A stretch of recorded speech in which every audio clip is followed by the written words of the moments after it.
آپ لوگ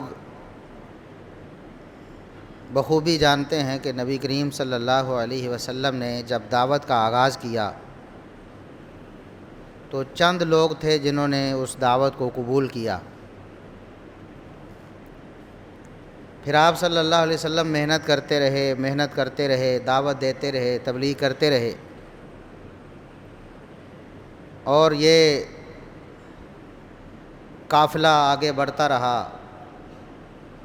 مسلمانوں کی تعداد زیادہ ہوتی رہی، نبی کریم صلی اللہ علیہ وسلم کے جانثار وفادار تعداد میں بڑھتے رہے۔ جو لوگ پہلی آواز پر لبیک کہہ گئے ان کی شان، ان کا مقام بہت اعلیٰ ہے۔ مردوں میں سے سیدنا ابو بکر صدیق رضی اللہ عنہ، خواتین میں سے سیدہ خدیجہ رضی اللہ عنہا،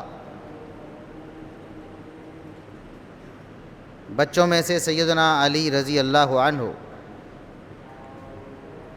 غلاموں میں سے سیدنا زید بن حارثہ رضی اللہ عنہ، اور پھر دیگر آہستہ آہستہ تعداد بڑھتی رہی۔ اگر ایک شخص نے، ایک صحابی نے اسلام قبول کرنے میں کچھ مہینے یا کچھ سال تاخیر کی ہے تو یہ اس کے لیے باعث عار نہیں ہے۔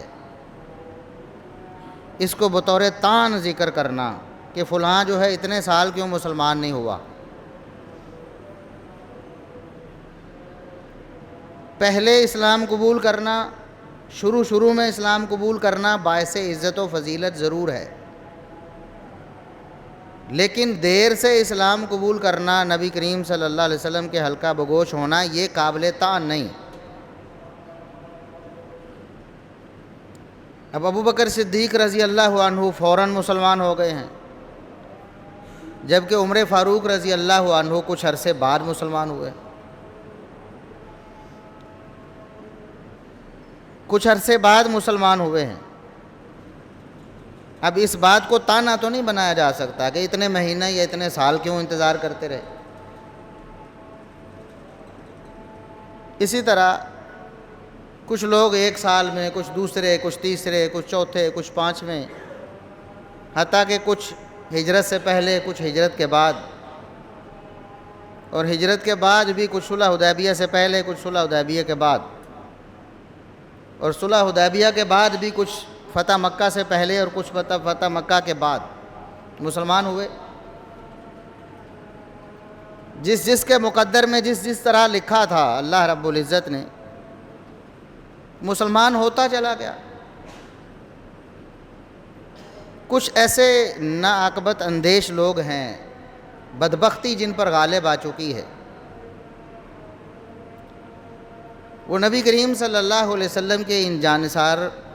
اور وفادار صحابہ کرام میں تفریق کرنے کی کوشش کرتے ہیں۔ اصل میں تو اندر سے منافق ہے نا، اندر میں بغض چھپا ہے، کسی نہ کسی طریقے سے اس کا اظہار کرنا چاہتے ہیں، تو وہ پھر صحابہ کرام میں یہ تقسیم کرتے ہیں جی جو شروع میں مسلمان ہوئے یا سابقون الاولون ہیں ان کی تو بڑی فضیلت ہے، بعد والوں کی کوئی نہیں۔ کوئی کہتا ہے صلح حدیبیہ سے پہلے والوں کی بڑی فضیلت ہے، بعد والوں کی کوئی نہیں، اور کوئی کہتا ہے کہ فتح مکہ سے پہلے والوں کی تو فضیلت ہے، بعد والوں کی کوئی نہیں۔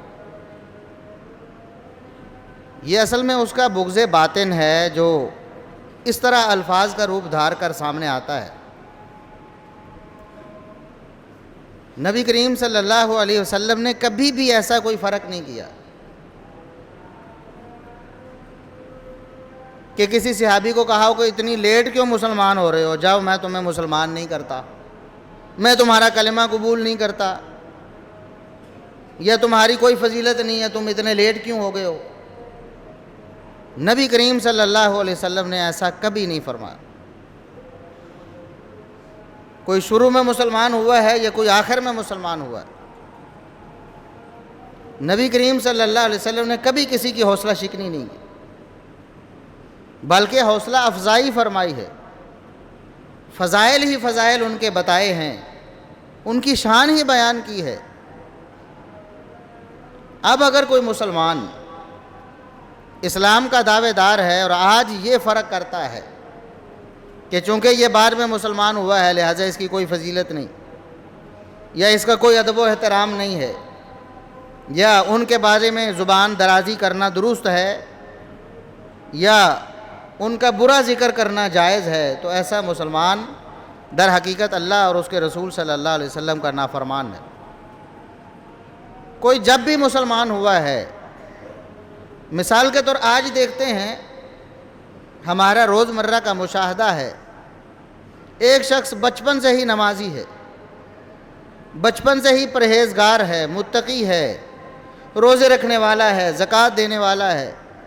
سود سے بچنے والا ہے، رشوت کو چھوڑنے والا ہے، بدکاری سے بچا ہوا ہے،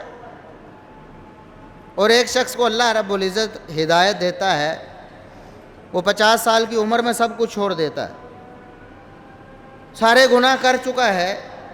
ساری کوتاہیاں اس کے اندر موجود ہیں، سارے جرائم کرتا رہا ہے، لیکن 50 سال کے بعد وہ اللہ رب العزت سے پکی اور سچی توبہ کر لیتا ہے،